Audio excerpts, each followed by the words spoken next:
Welcome to episode 5 of the How'd You Start podcast. I am Nick Harrison, and I'm here with Nick Finelli. Thank you for sitting down doing this with me, man. So, like we were talking about before, you have a little bit of a different story because you started your own business, and then you got out of being self-employed, and now it's kind of came full circle. So, and we can talk about all that. Let's go all the way back and talk about what you were doing before you started your own business.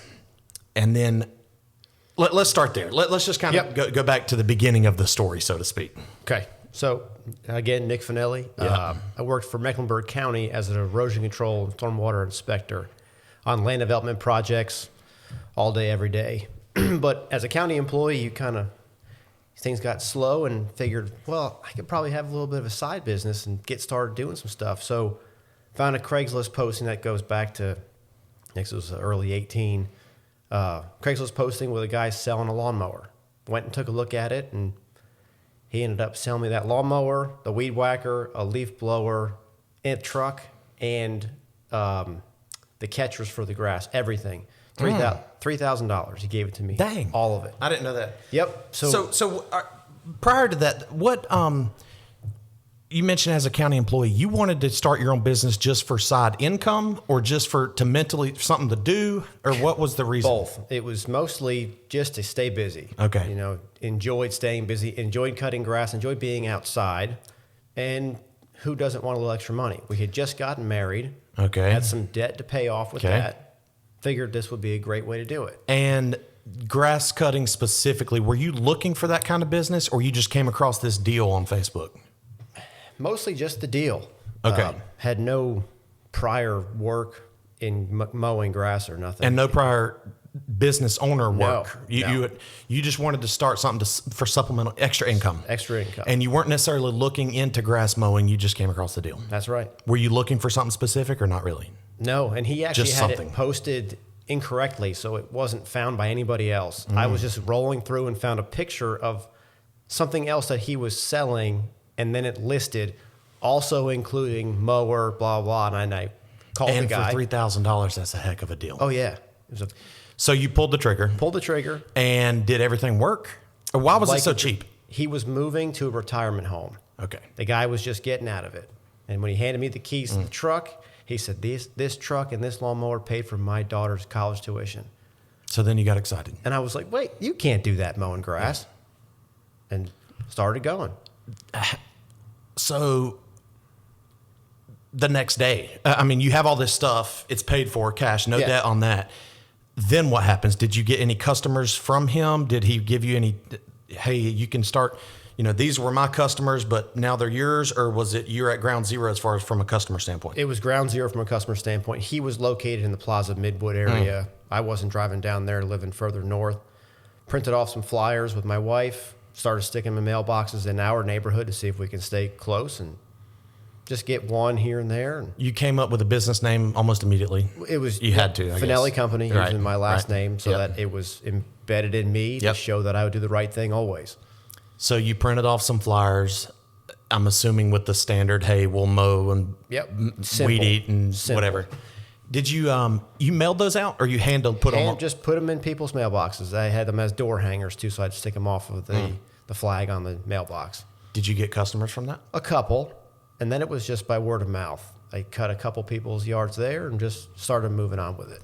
How long did that take? Like, if you put flyers out on a Monday, did you have customers by the end of the week, or was it like a dead zone for 3 weeks? You're getting a little nervous, nothing's happening. Like, how quick did all that start? That was a dead zone for a little bit because, as you see, people are mowing grass all over the place. Right. Everybody who has a truck, trailer, and a lawnmower. So you're competing against them for, hey, this yard's $35. Well, my neighbor gets theirs done for $30. How did you know, having zero experience, how much to charge? That was just other people talking about it. Okay. Listening to how they were paying, neighbors were paying, other contractors and stuff. So you got the first couple customers. Where did it go from there? Did it start growing pretty good, pretty steadily growth? Or pretty steadily from that point. I ended up picking up a handful of yards that was my wife was a school teacher. She had some teacher friends that needed mowing, and then travel to bigger neighborhoods and you would start offering more services, mulch, pine needles, bush trimmings, all of that would then get included in the cost. So you would just start ramping them up like that. How did you learn that stuff? I mean, mowing grass, I guess, pretty easy to learn, or you already know how to mow grass, but putting mulch down, you kind of know how to do. But like, was there anything that you had to kind of learn as you went, like trimming bushes? Did you know how to do that? It's not rocket science either. It's not, You but would just kind of go through and, Trim them down. my house has pretty nice landscaping. We bought it. It was already like that. So I just started maintaining it. And then Okay. it's like, oh, well, don't do that to that bush. It didn't like what you just did. Did you, so you started offering more services, you started, and you still mowing the grass, the standard stuff, but what was it, did the more services come with you advertising and pushing that, or was it someone had you there doing this, hey, while you're here, can you also, that kind of Always work? while you're here, can you do this? You get, you're cutting the grass. They come out, hey, can you clean these gutters out for me? And Okay. I've got an extension ladder. I'd be happy to do that. Anything you could do to make a couple extra bucks while you're already on that property, or the next time you're there mowing, I'm bringing my ladder because then I'm going to go ahead and clean their gutters out. Oh, can you power wash my driveway? I've got a power washer. I can do that too. And you just, then Okay. they tell their neighbors, and then you're cleaning out their gutters and you're mowing their yard and doing the bushes for the following neighbor. How, at your busiest peak during that, how many hours a week or day would you say? Was it every day after work, every single day, work until 8 o'clock at night, or was it? No, it wasn't every single day. They would choose maybe a Tuesday, Thursday, and then all day Saturday, something like that. You would do it. pretty busy. It was definitely busy. Oh yeah. Okay, so after that, keep talking. What kind of came? I guess at the peak of it, how much at the peak of the landscaping, grass mowing, those services? How big would you say you were? Did you have 5 customers? Did you have 500? What I I think there was 15. 15 to okay. 16. And not exact numbers, but was it? Did you feel it was worth your time? Did you? I guess what I'm saying is, did you ever have to adjust your pricing because you're like, man, I'm working, 40 extra hours a week and I'm only making $100, or did you ever, I guess, have to adjust your pricing as you got more comfortable and confident, or did it all kind of just work out as far as It just kind of worked out because of how we were doing things and being a side. It was really whatever came in from that was just going. extra. It was just going into a separate bank account, being used for separate things that I wanted to buy. Yeah, and it was just you. You had no help at just this me. point. For that, it was just me. And then, okay, so after that, what happened? So working for the county, doing this landscaping thing, rumor gets put out that the largest erosion control services company in Charlotte, who I had a great relationship with because they did all the stuff for Mecklenburg County's job sites, that they were going to be acquired by a very large turnkey site contractor. So I called the owner of that erosion control company and I said, to him, hey, I got a couple of questions for you. I had heard a rumor, just want to make sure it was true. And he came out and told me, yeah, it's true. We're going to close the doors and go work for Hoopah Grading solely. And I said, well, if you don't mind me asking, what's going to happen to all the work that you did previously? And he said, oh, Bud, those doors are open. Whoever wants to do it can do it. I said, that light bulb clicked in my head immediately. And I said, well, dang, that's a heck of a pair of shoes to fill, but I'd like to do that. And he said, well, it's tough, but I bet you can do it. I said, all right. Well, I'd like to sit down and talk to you for a little while. So we set that up, and I called my dad, and I was like, hey, Dad, I remember talking to Grayson, and I said, he's closing down, and he's going to go work for somebody else, and there's going to be a lot of work to do for silt fence and erosion control. He's like, yeah, so what? I said, well, I think I'm going to do that. He said, I don't know. Well, we drove down to Grayson's shop and sat down and talked to him for hours one night. Took a notebook down, whatever he said, I just wrote it down. I said, that's a good point to know. I bought the same trucks he had, trailers, equipment, all of that I could to try to Bought fill it that. from him? No. Buying the same copy stuff. his stuff. Copying what Right. he in a sense was the godfather in our area for erosion control services. So we went down there to talk to him, and my dad was like, we left, and he's like, I don't know. And we sat in the parking lot for a little while, and it was like, 10, 15 minutes later, and all the trucks started rolling in, all of the ECS trucks. My dad's like, this guy's got it figured out. I said, yeah, I think he does. He said, I bet you we can do this. I said, okay, that's what I wanted to hear. So a couple of days go by, and we're texting back and forth on truck purchases, and I said, I think we should just go ahead and buy a new one.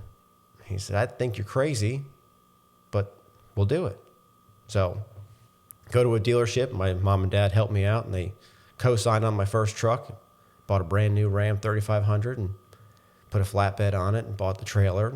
Went and got a skid steer. And my dad and I, at that point, he said, well, it's time for you now to make your decision. Do you want to quit your job or you want to do this on the side? I said, I better just quit my job. Didn't even have the first job lined up. Okay, yet. so that's what I was going to ask. Yeah. So, all right, your dad was skeptical at first. Yeah. It took him coming to the meeting and seeing in person all the trucks roll in. Yeah. And at the time, was ECS the only guy in town? No, there was other ones, but Okay. he had did the best grip work, on it. did the best work, provided the best services. When you sat down with Grayson, did he give you pointers business-wise? Like, for example, did he give you any insight into why he's selling that are bad things? Like, for example, if you're selling a company, it's probably because of money or you're just tired of dealing with it. But of that tired of dealing with it, was there a, hey, man, don't get into this. Just be wary of this kind because this part of the business is terrible for these reasons. Was there anything that, like, scared you talking to Grayson? Not really. It was more very informative on running the business. Okay. And his was mostly dealing with the challenges you do as a business owner. Because I'm assuming his talk to you was primarily business related. Erosion control work, you knew that. Knew that already. Because you were already, Yep. I mean, it was primarily business Yes. related. Managing Yep. people, managing money, Yep. managing equipment, all the businessy Yep. type stuff. So you go buy the truck. Your parents co-sign. You put a flatbed on it. You buy a skid steer. They have to co-sign. We leased loan? the skid steer. Leased, okay. That was one of Grayson's points was don't buy the skid steer because you beat the crap out of them. Okay. And you'll never get the return back on it when you do Okay. go get rid of it. So he said, lease it. I said, okay. So we went and leased. Open cab, no air conditioning, no radio. Yep. Just, Yep. hey, get yourself It in a gets the job machine. done. It got the job done. So was when you had the truck, the flatbed, the skid steer, was that all you had at the day that you said you're going all in on this? Yeah. And you had no customers, Nope. no jobs lined up. Nothing. What made you go all in? I knew it could come. My But- dad but backed, your- my parents but backed your- me. You would have no income. At that point, You and your wife were financially okay. far from it. No. No. It was a true just hope and a Just- prayer. Yes. Okay. Because some just- people, if you make that leap of faith, a lot of the reasons, and primarily me talking on this, making this podcast, is for people listening that are thinking about starting their own business but scared to do so because of the money. Yeah. Were you scared? Scared, yes. 100% scared. But You just believed in it that I much, believed in it truly. that much, yes. My parents backed me. Did you have 100%. any, even though you didn't have the job lined up, did you have any like leads or any indication that it would work out? Yes, Okay. because up to that point when ECS was getting ready to close, I already inspected and knew the developers, the home builders, the property owners that they were doing work for. So I was like, hey, you heard what's happening? Oh, yeah, yeah. Well, who are you going to use now? Okay. Oh, well, I don't know yet. And at the time I was a county employee, I couldn't tell them, hey, I'm going to quit here and Okay. go. I was just listening, putting the feelers out. Hey, what might happen to your job sites if it has to go sitting idle now? We'll find somebody to do it. I'm like, well, I might know somebody, but I can't tell you right now. And then I started putting it all together. Mm-hmm.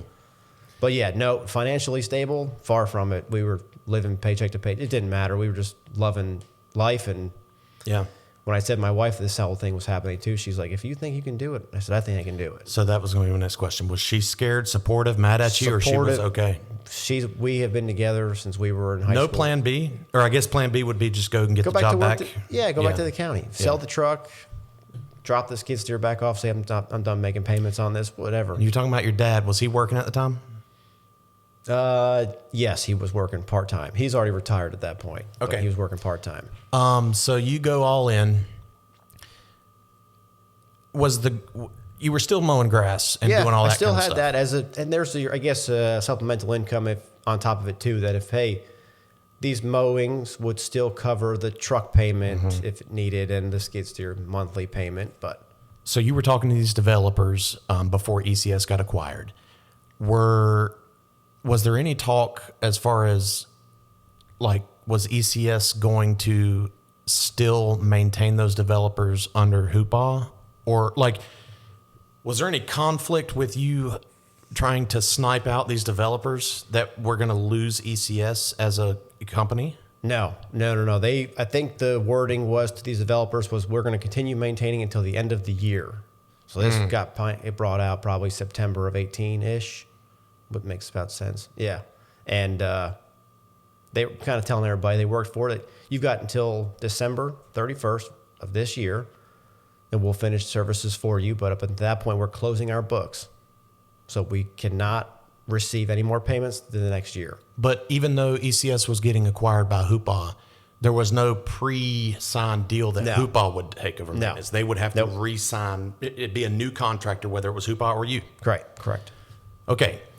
You buy the truck, you go into business. You're still doing this. You're using the lawn maintenance stuff as supplemental if this doesn't work. Yep. How'd you get the first customer? Was it one of the develop? How did that happen? The day after I put my notice in, that final Friday came up, and I called. I just took my phone from the county phone and my personal phone. I was like, hey, this guy was a good guy to work with as a county inspector. I bet you he would give me some work, whatever, blah, blah, blah, back and forth. I started calling people, just cold calling them on the phone. Hey, it's Nick. Remember I used to do your inspections for this job. I remember the job that they were on, whatever it might have been. I started my own business. I'm going to do erosion control work and be interested in helping you out on what your next project might be. Going back and forth, conversation to conversation, different people, just 20, 30 people on the phone. It wasn't a day later. Hey, I got a new start here, and I've also got some repairs over here. Can you meet me at both of those? I said, sure.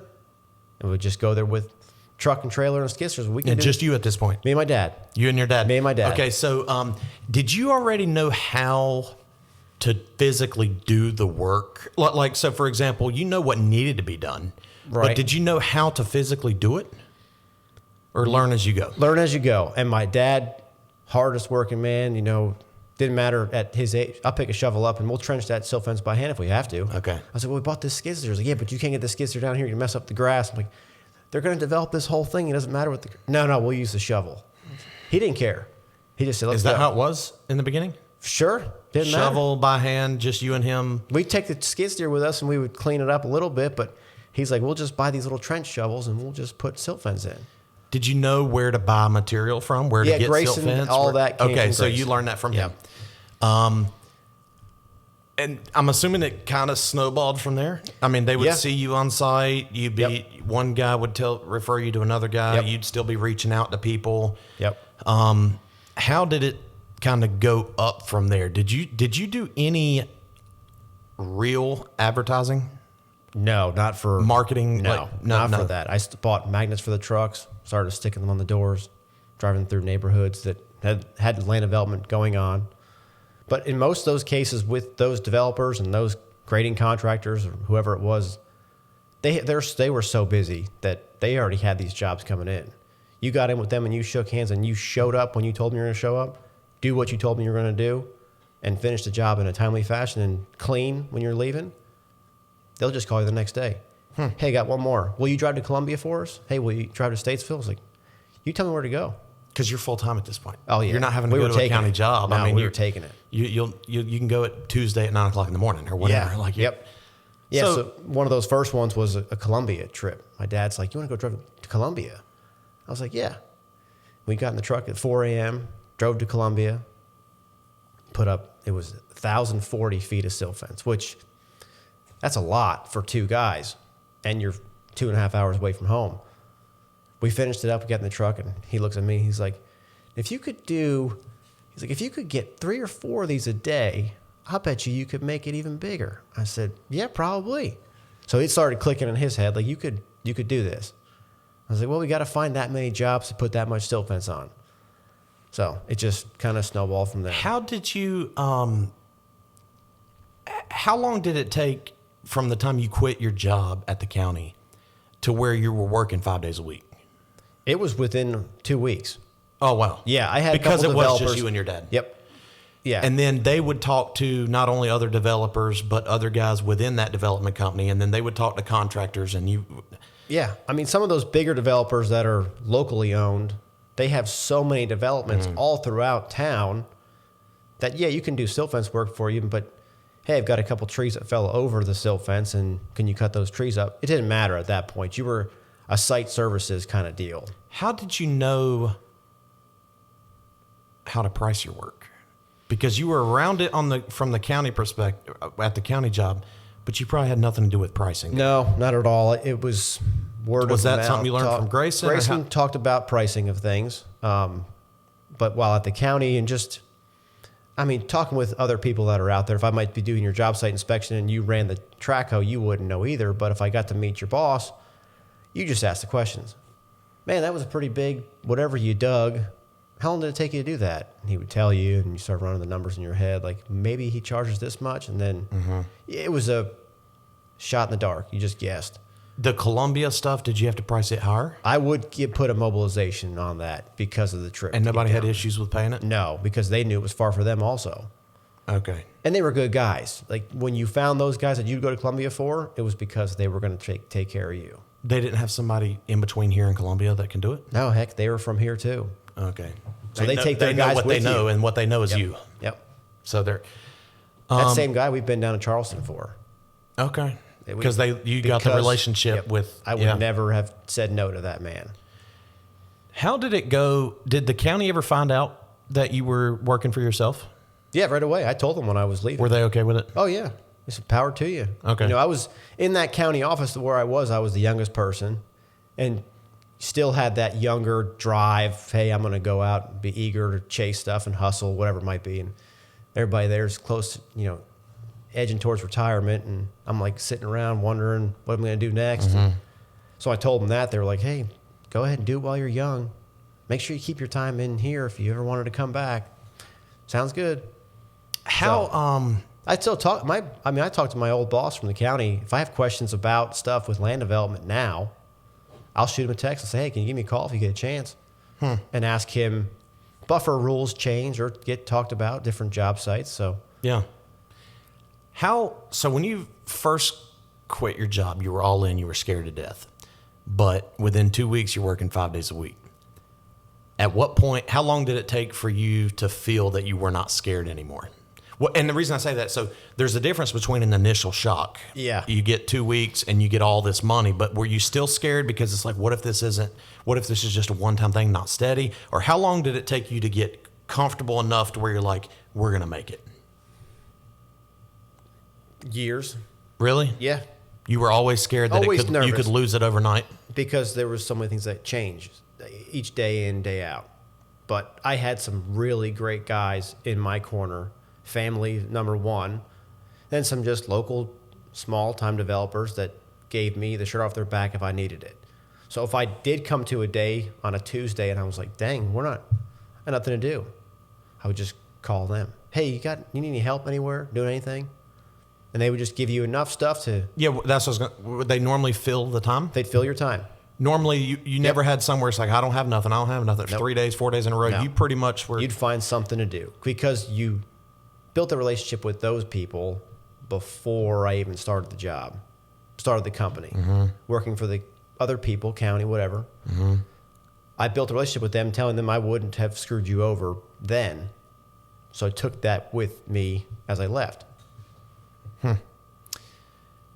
At what point did you start slowing down or eliminating the grass mowing and all that? Because if you're within 2 weeks, you're working 5 days a week every day. I'm assuming that was a mix of erosion work and grass mowing still. Yes. So did you still take on new grass mowing jobs if people were calling you and referring you? Did you slow that down? Was it a 50-50? Like how? It was mostly grass mowing in land development projects at that point. We would do a little bit for each developer if they needed it. And then my dad ran it for a little bit with an employee after we got to that point. Just kind of busy work, really, but it didn't pay out like it should have at that point. Well, what happened was you started seeing bigger numbers from bigger projects.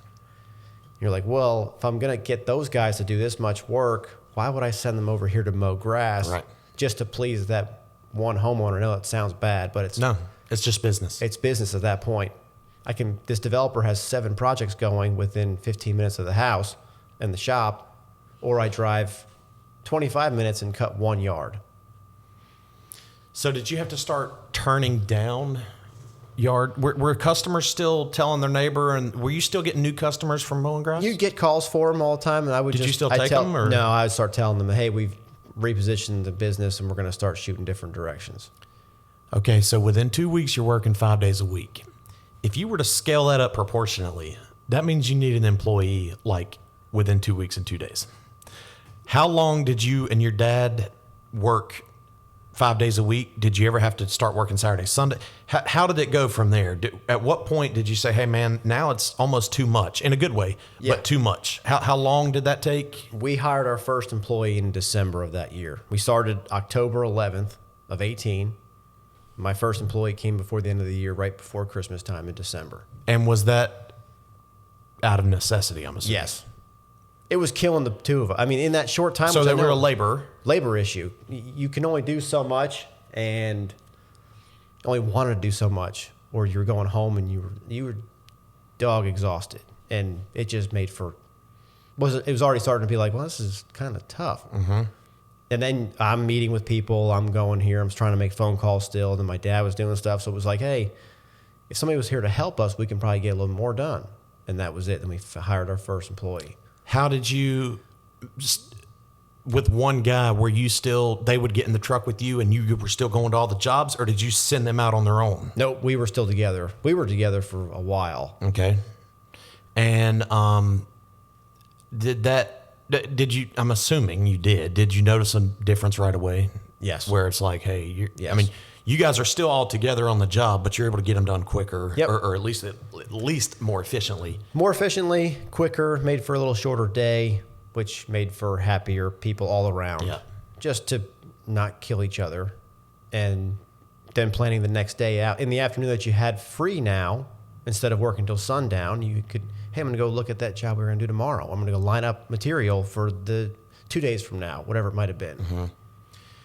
And you mentioned how you started getting into more site services. So at first, in the early days, those where it was just you and your dad, was it primarily just silt fence, or because erosion control can encompass a ton of stuff? Was it just silt fence? Was it rock outlets? Was it riprap aprons? Was it full-blown ponds? Like, what was it? Basically just silt fence. Okay. It was new installs, maintaining old, damaged silt fence, a rock outlet in a silt fence once in a while, and then you started getting busier, and you start, hey, we can bring in riprap for you and start doing this, and we can. Or they would ask you, yeah, hey, man, I have a bunch of silt fence, but I also have. Those developers that I was working with initially, they were developers and had a grading guy, and they had a pipe guy, and they had an erosion guy. Well, the pipe guys are laying pipe, grading guys are moving dirt. There's a big void there between who puts the riprap at the flared end, who does this on the job, and well, we're already here. We can do it. So you learned as you go with learning how to do stuff you've never done before, and then also learning how to price stuff you've never done before. That was a big part of it.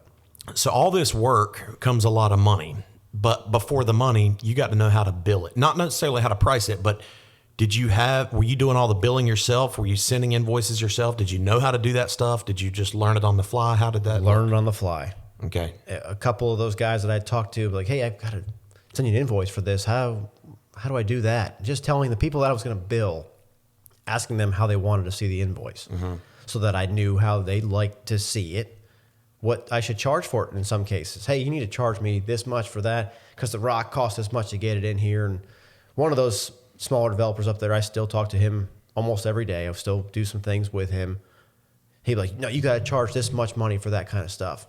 You're shorting yourself out on this. So, yeah, the price he would tell you would be higher than what you were charging? Yeah.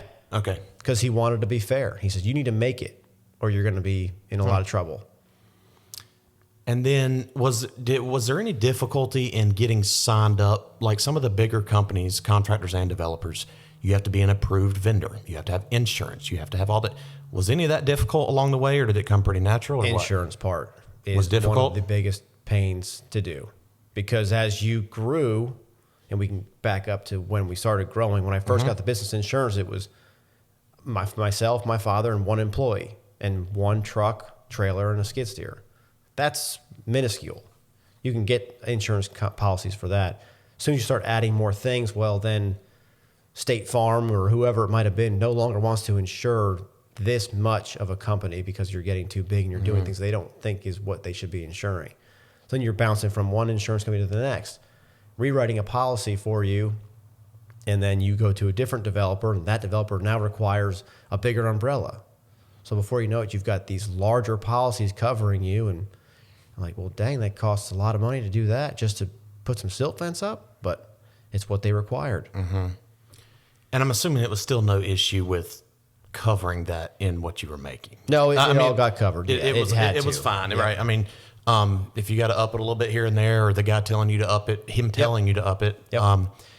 Okay, so first employee hired in December.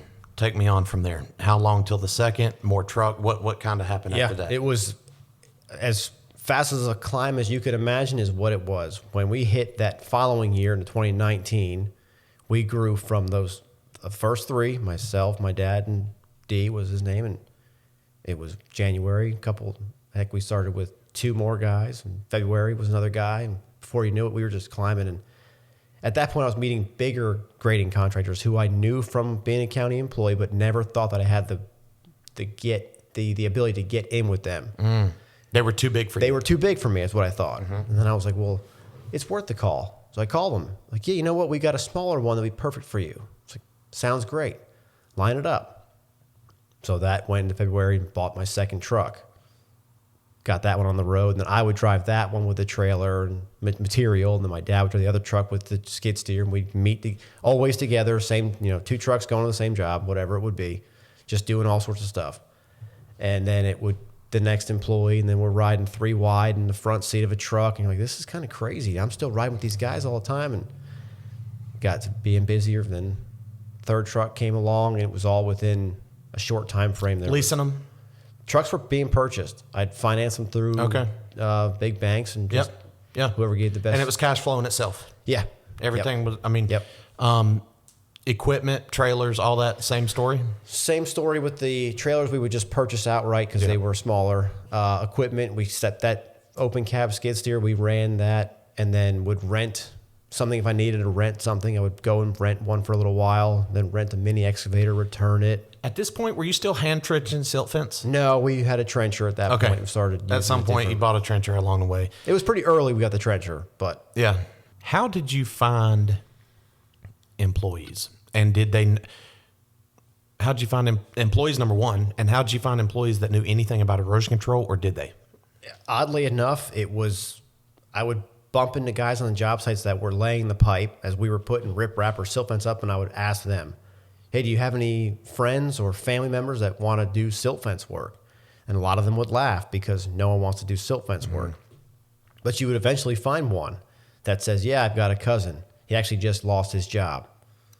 So, okay, tell him to call me.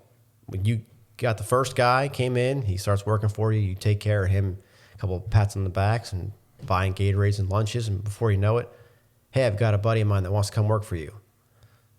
All right, bring him over. And there was one guy that was kind of like the father of all that stuff, and he just kept, they need more people? Yeah. Some of them would be not part-time, but I would say, hey, I need a guy for 2 days. We've got a big job coming up with a big install.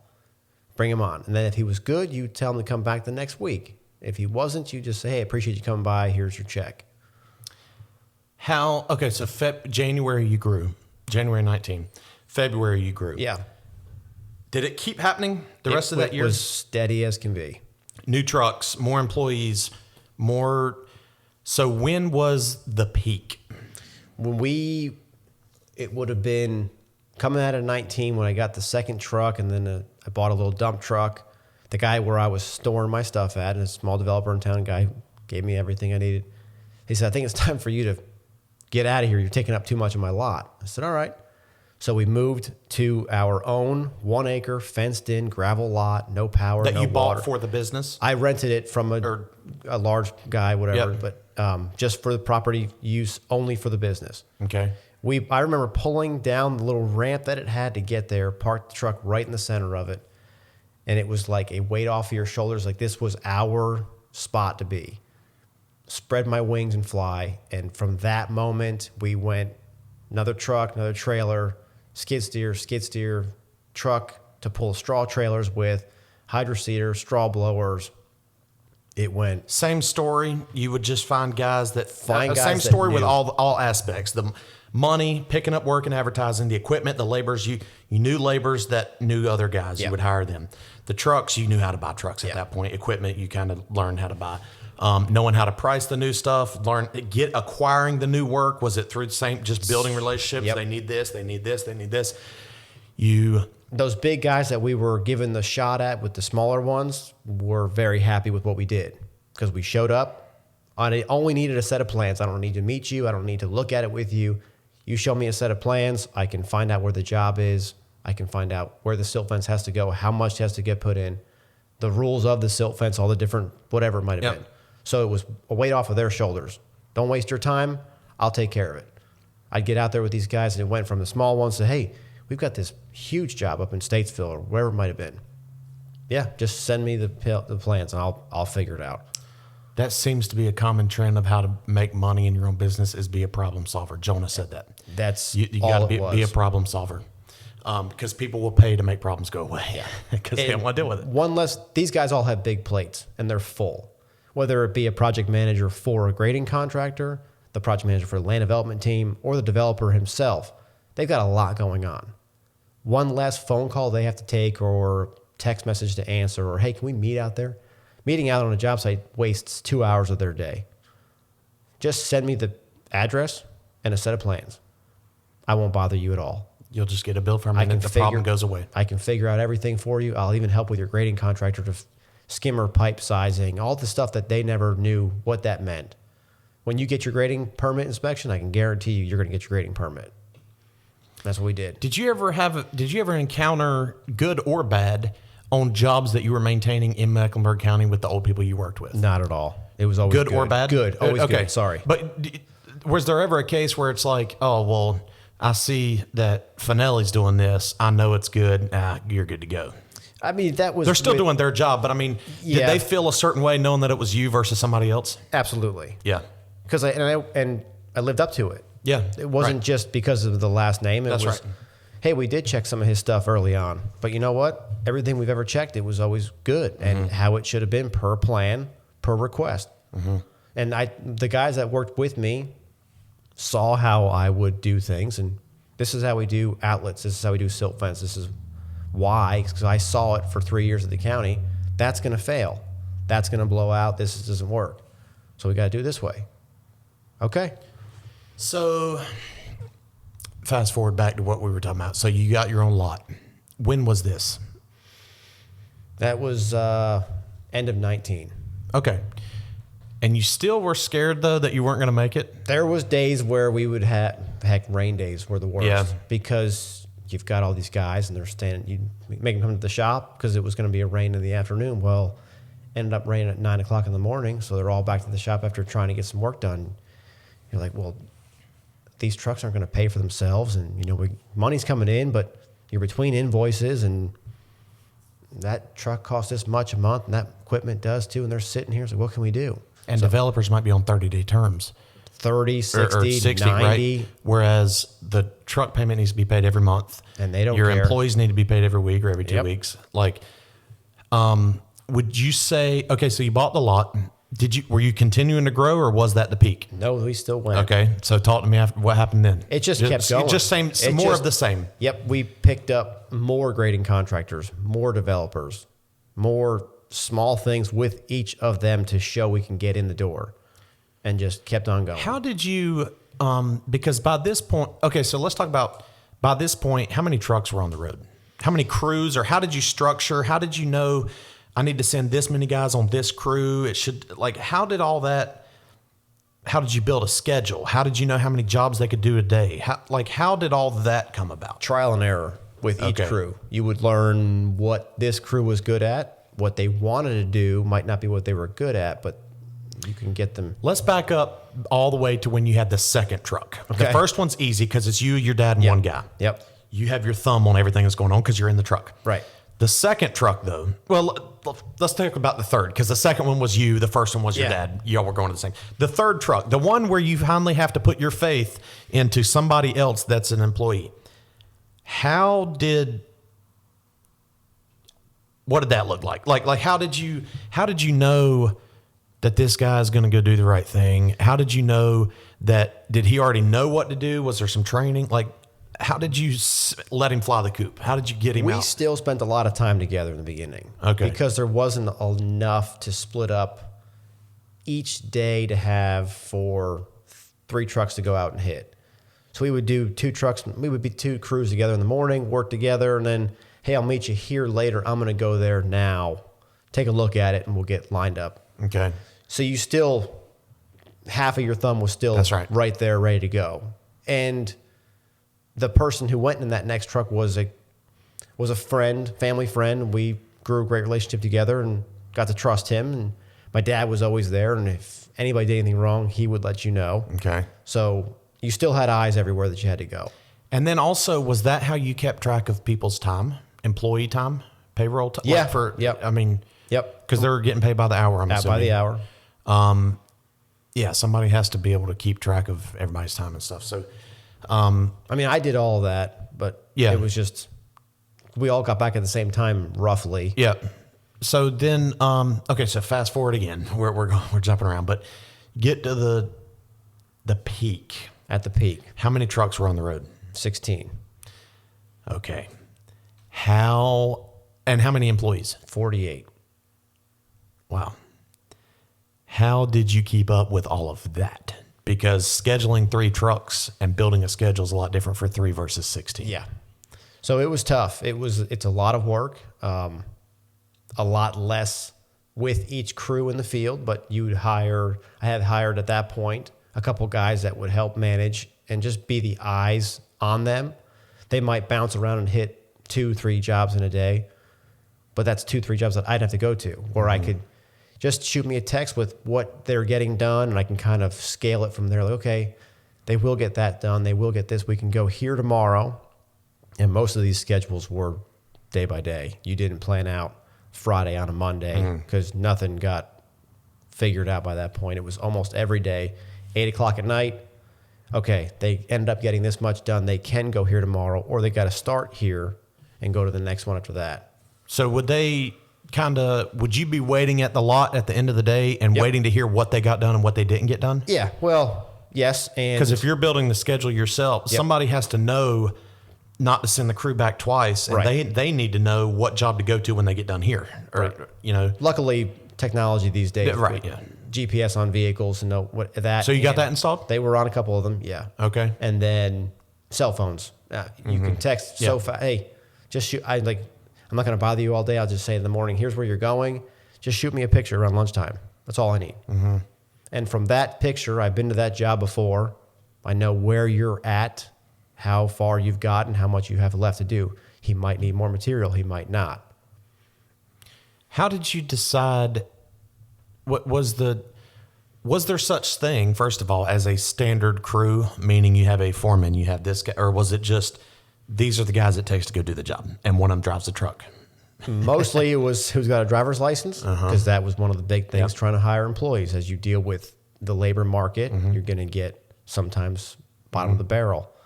So you take what you can get. Hey, he's got a driver's license, but he drives too fast. Yeah, but he's got a driver's license. So you take him and he'd be the driver. He gets along well with this kid, and this kid. Well, they can go and do this work together. And then these guys don't get along, but he's got a driver's license. Well, he can drive them to the job and do this task while they do something else. So you're it's HR altogether in that, and babysitting to figure out who works well with each other. Yeah, so let's talk about kind of the employee side of things. How did you know how much to pay somebody? That was all. It came with Grayson and just hearing the word on the street. With them, and then the guys that I would hire, some of them came from other erosion control companies. So they would tell you straight up what they're making there, and then they would lie about it. And hell, we got to the point where we were talking to other guys that run erosion control business because I wasn't going to step onto your ground and take your job sites. You worked for different grading contractors. I'm going to be working for mine. I don't need any more work, really. So I just, hey, this guy's here telling me you were paying him this much money. Are you paying these guys that much? And they would come back and say no. So you would battle with some of the employees to figure out what to pay them. And I guess we should have talked about a minute ago. At what point did the grass mowing stuff completely go away? Oh, that was early 19-ish. And you just called the customer and Yeah, said, hey, I'm just say, hey, sorry. we're no longer doing we're this going a anymore. different direction. Yeah. The original package deal that you bought off Craigslist, did that all that? What happened to that stuff? I still have the lawnmower. I Still to have this the day? weed Yep. Okay. Cut my grass with it Okay. every week. Yeah. Lawnmower, weed whacker, blower's been destroyed. And I took that truck and traded it in for another truck Okay. for the business at a Okay. later date. So, we talked about employees paying them. Was there a pay scale? Like, was there a difference in this guy on the totem pole versus, like, was there? Or was Mostly was a laborer a laborer? laborer was laborer. Experience would be one of the tasks, and then of course driver's license. Oh, okay. They made more. Yes, How did you ever have to fire anybody? we had to fire people. For what kind of reasons? A lot of it was just not showing up. Okay. And that was one of the most common things. They'd be a great person and they would show up 4 of the 5 days where you worked a lot of Saturdays. And they would just, on a random Wednesday, no call, no show. And they'd come back in Thursday like nothing ever happened. Like, hey, we can't let that happen. You know, this guy, this crew was counting on you being here. What do we need to do to fix that? Oh, just overslept or whatever it was. All right, don't let it happen again. And it would be 2-3 weeks later, it happened again. So those guys they were hurting the people that they were around more than me. Hey, I'm not paying you. Don't show That's up. right. I don't care. Yeah. But the 3 guys that you were with now had to roll out this much more matting. So they're mad at you, which is then they get mad at me for keeping you around. So you just cut them loose. Were there any that it was a big problem when you fired them? Did you have a standard way you sat down with them? Was there any that got crazy mad at you? Any stories from that? No, not really. We had a truck stolen, and I could only imagine it was a former employee, but it has never been found out. Did they find the truck? No, truck is gone. Wow.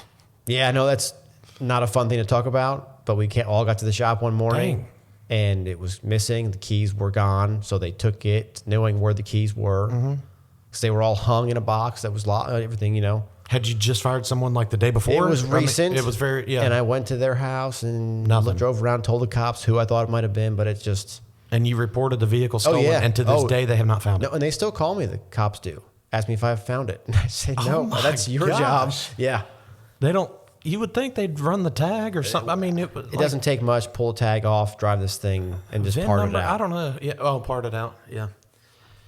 So yes, That's a crazy story. I think it might have bled in from a.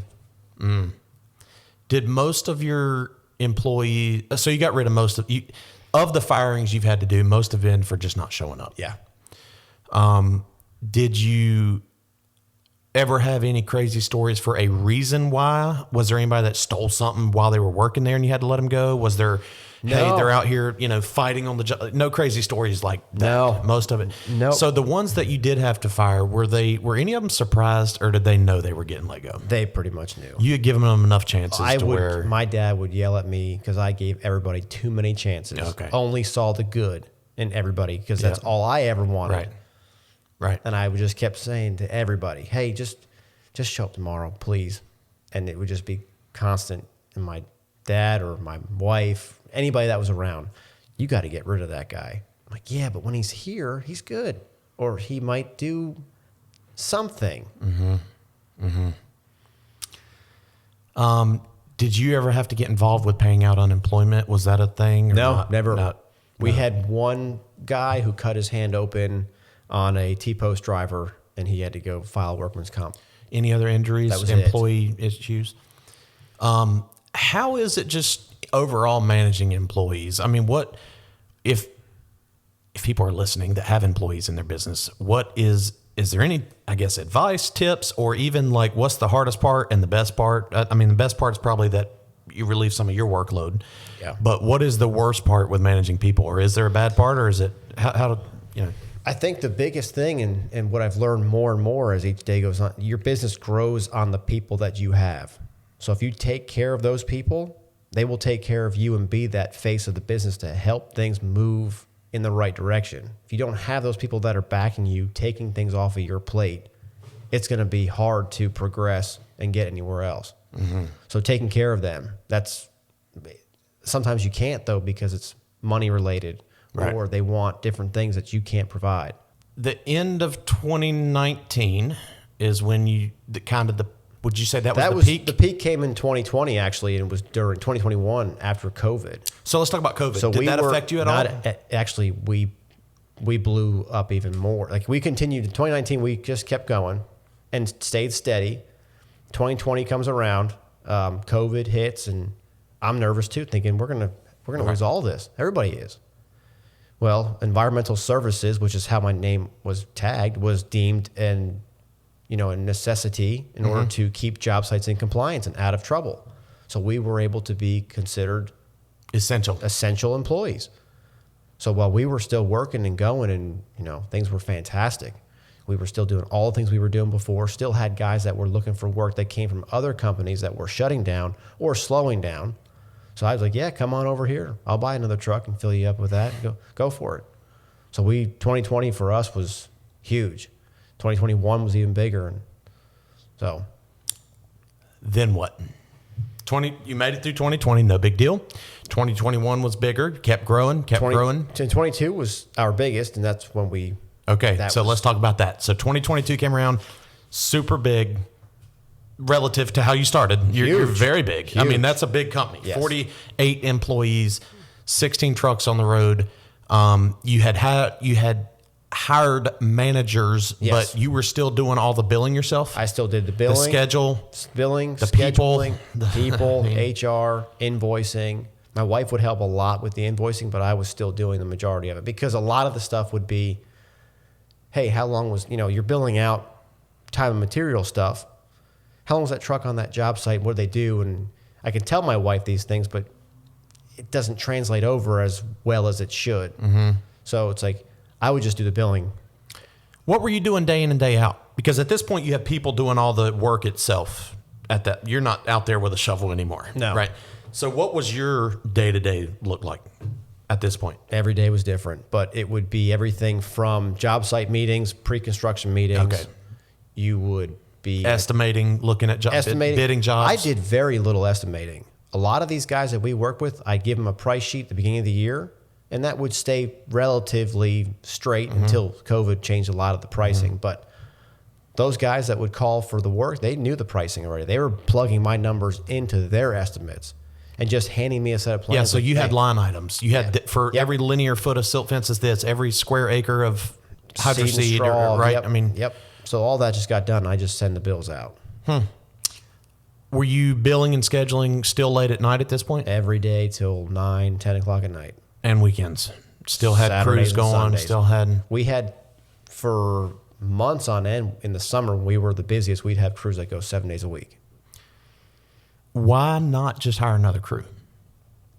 That's what my wife would say. Or she would actually get at me because I would hire more people. More people would come.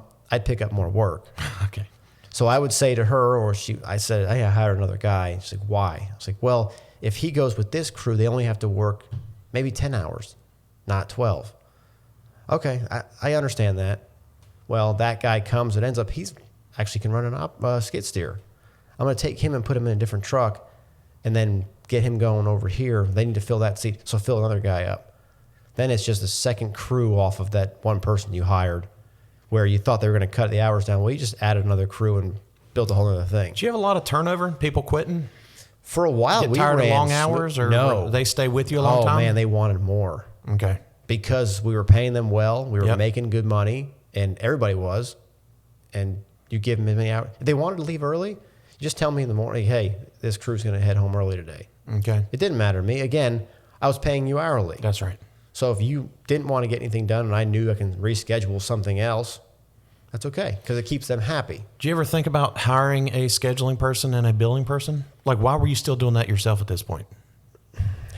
There was just trust? so many trust issues, but there were so many variables in each day that an outside scheduling person would never understand. Hey, those guys were trenching for silt fence, and then the trencher broke. They had to do a lot of it with just the bucket, and it's going to take them 3 times as long. So we can't do tomorrow's task until the second half of the day when I fix the trencher. I knew I was going to fix the trencher, so I knew how long it would take me to fix a trencher, and I could just kind of schedule it from there. Yeah, so by this point, you have all the trucks on the road, all the equipment.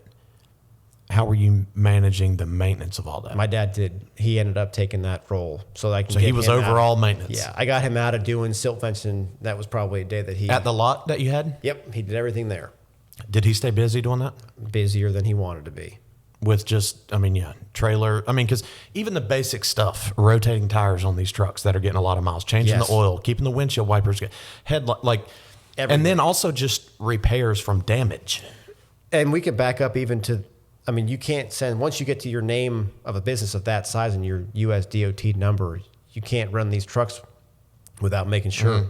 Blinkers, hazard lights, horn blows, you get pulled over, your safety violations are through the roof.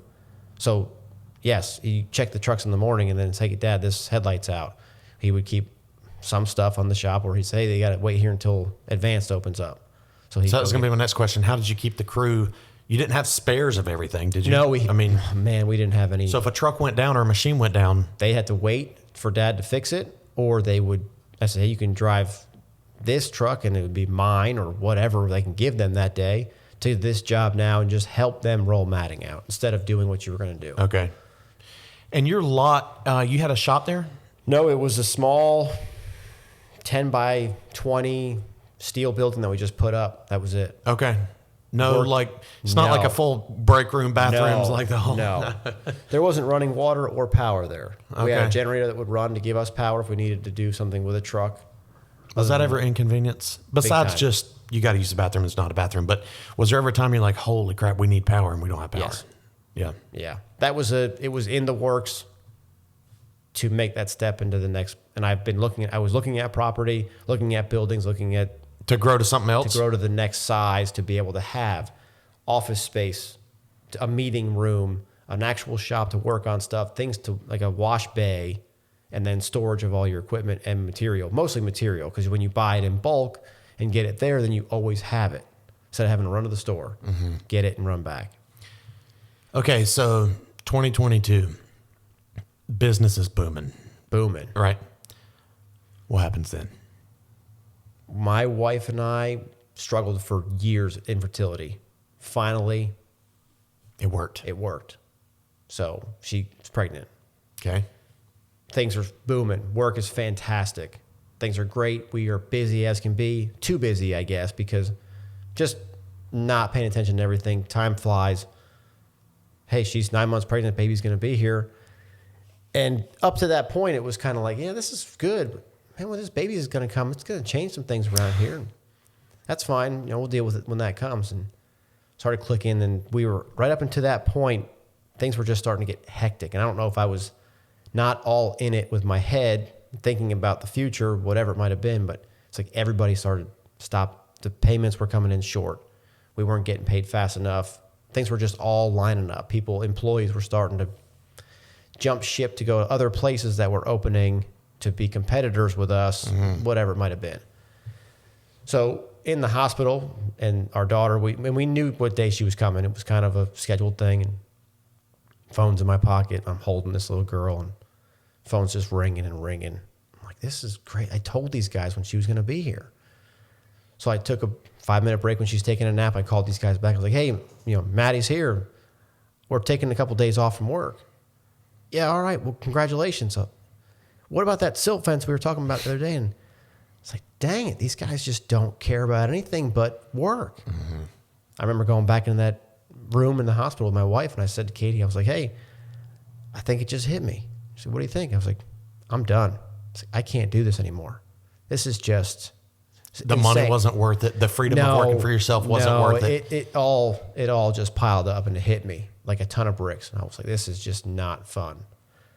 So we get out of the hospital. We go back to work. Things are fine. I'm dealing with it. It is what it is. We're picking up jobs, still doing a bunch of work. And one rain day comes and Start looking at finances. I'm like, this doesn't seem to be what it should have been. And I was like, I'm gonna start hanging it up.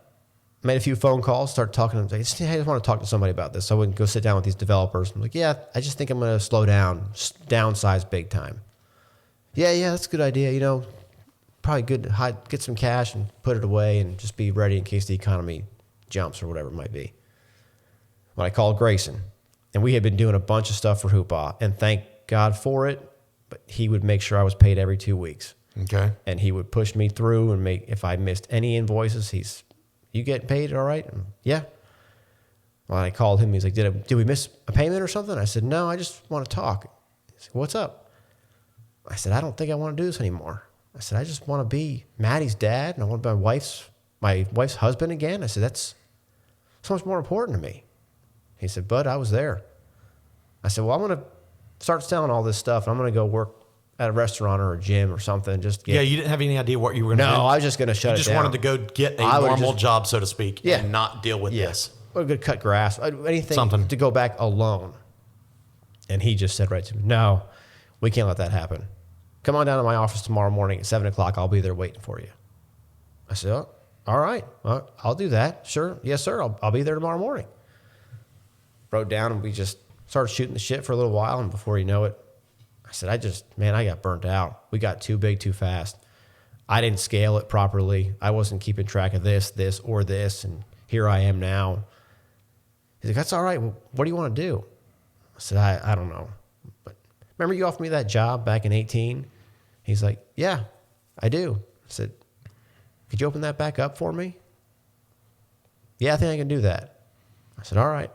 So they ended up acquiring Finelli Company, and we took 12 employees or whatever it might have been at the time over to Hoopah. At this point, you still had 48 though? No, I started dropping down end of summer.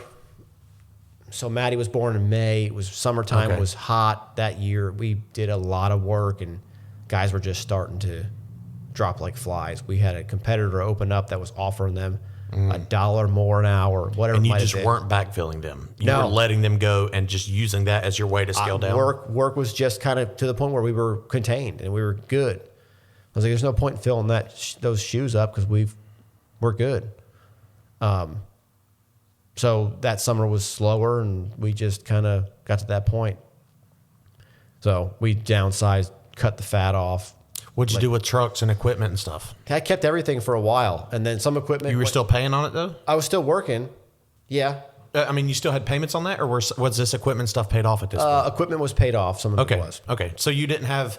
We didn't have the major overhead that we Right. had earlier on. Right.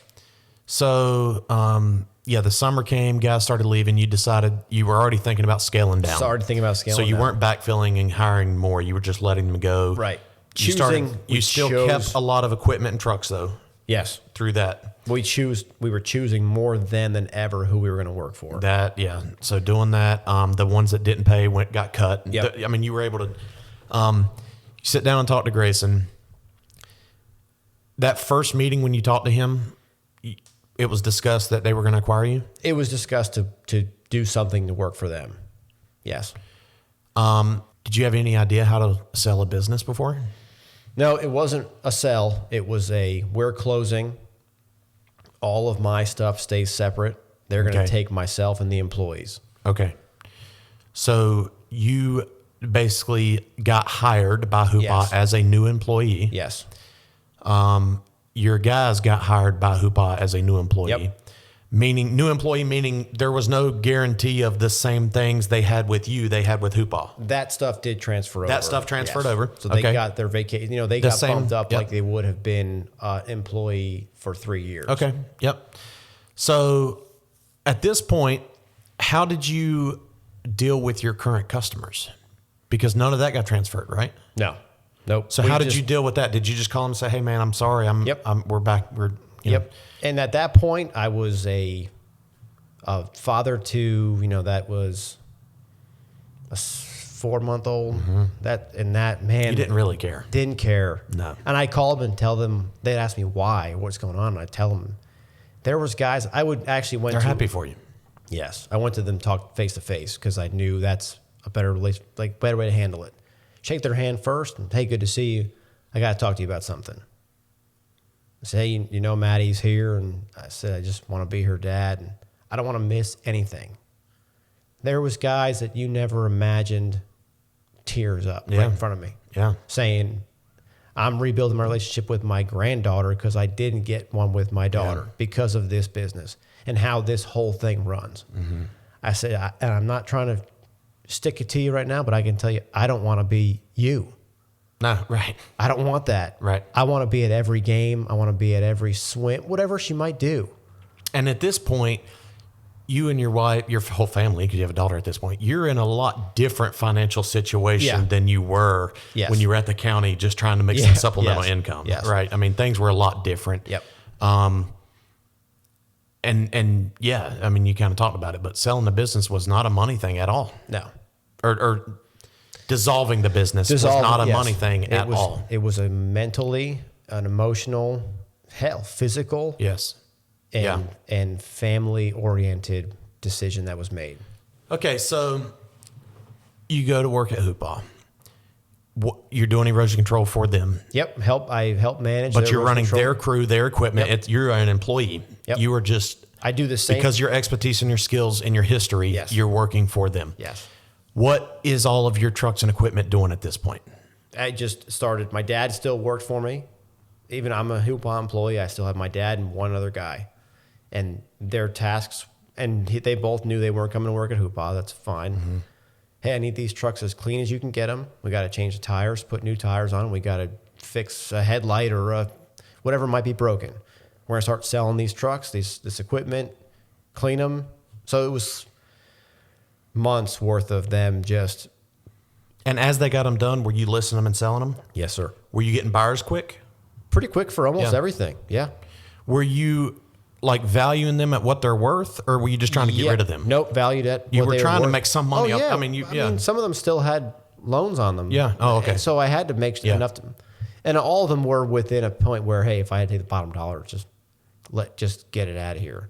But no, I put them up just like anybody else would. How was it your first day? Let's say first week at Hoopah, because for the past 6 years, 5 years, you didn't have to answer to nobody. You did what you wanted, and then it turned into what you had to do because you had to build this monster of a business. Yeah. But how was it your first day? Did it feel like you were back as an employee, or was it good, bad? Like, how? I'm sure it felt weird. I mean, it was great. I mean, weird, yes, because you're right.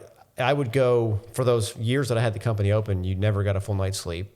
Mm-hmm. You were up late working. You were up in the middle of the night thinking about the next day's work schedule. Was that a raindrop on the roof? That changes everything, you know. Mm-hmm. To then waking up, driving a truck to go to the Hoopah office and like, well, this can be all right. And then the team that backs you there and the investments in the people that are around there is what leads that company to be where it is.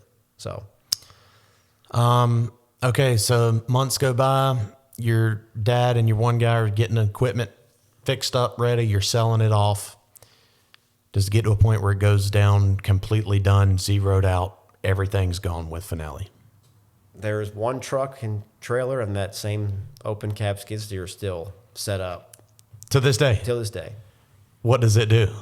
It's there in case I need to do something. Okay. Because the lot, what happened? The lot was a rental, so it just, you just finished finished the term on it and parked that back somewhere else. Was it the last guy you had besides your dad? Was it? It didn't happen to be the first guy you ever had, was it? No. Okay. No. Yeah. Unfortunately, we cut ties a little bit earlier. How when you went to work for Hoopah, you said 12 employees went there too. How many employees did you have though? You didn't have 48 at this point. 22, 23. What happened to the other 10?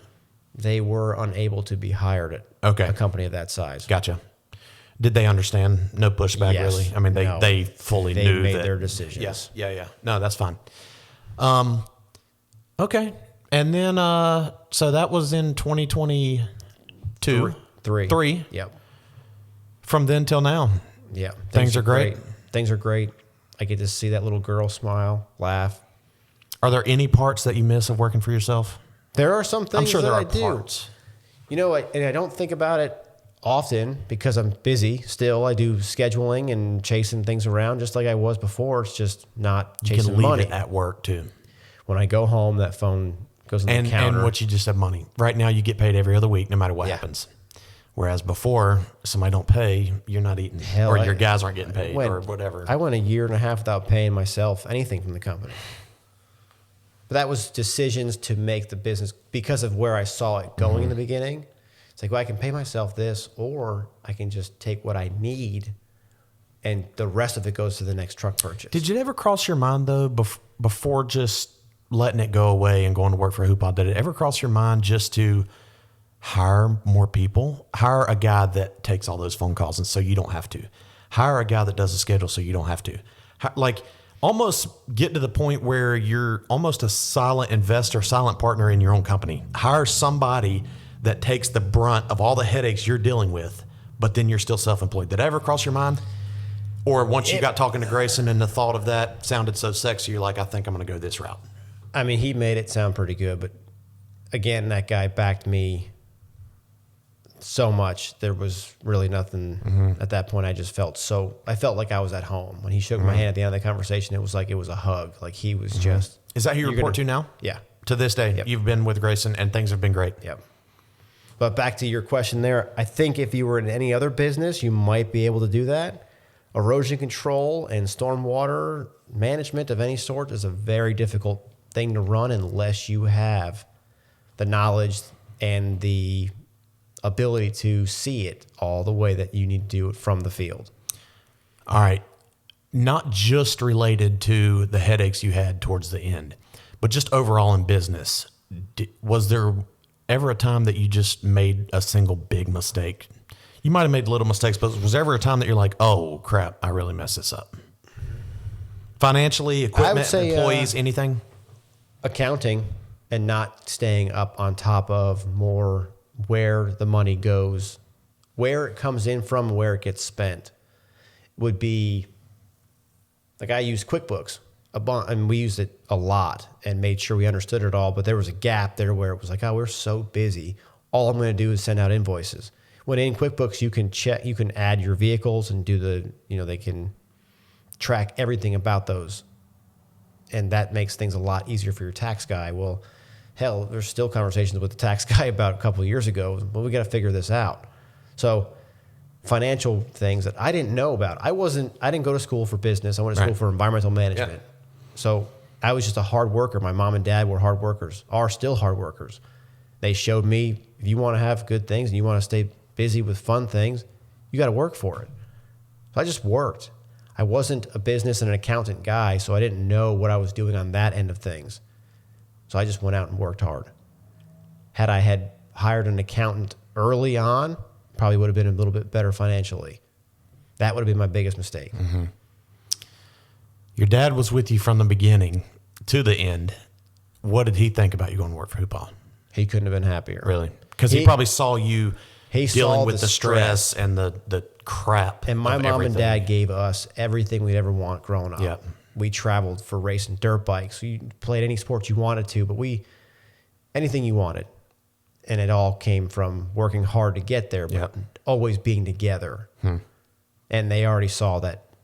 I didn't call any, it was work only. You were in a dark hole, business-wise. I mean, you were in a, yeah. And it was because we were so busy. Yeah, it's a good problem to have. People listening right now might be dying to have that problem. I bet. But just the warning, it sounds like from you, and you can correct me, is just be careful. You got to be careful. Don't bite off more than you can chew. And that's what it comes down to. It's really just when you do go to scale it to be a bigger company, make sure you have the right people at your side to do it, ones that you can trust, and that they're there for the long haul also. Because it's all about investing in your people. All right, man. Well, anything else you want to talk about or add? I'm good. All right. Thank you for your time. Thank you. If you're watching this on YouTube, be sure to hit the like button and subscribe. And if you're listening to this, leave it a 5-star review. Thanks for listening.